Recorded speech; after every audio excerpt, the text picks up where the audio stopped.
Nang loki serong mo na kumpoy.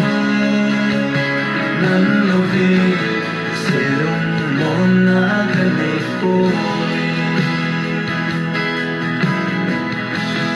Kan ko bay banga lấy gimbal hey kalung si sa hitia ko to na ne kan ben nei na chu nung la dam nan te nung dai zong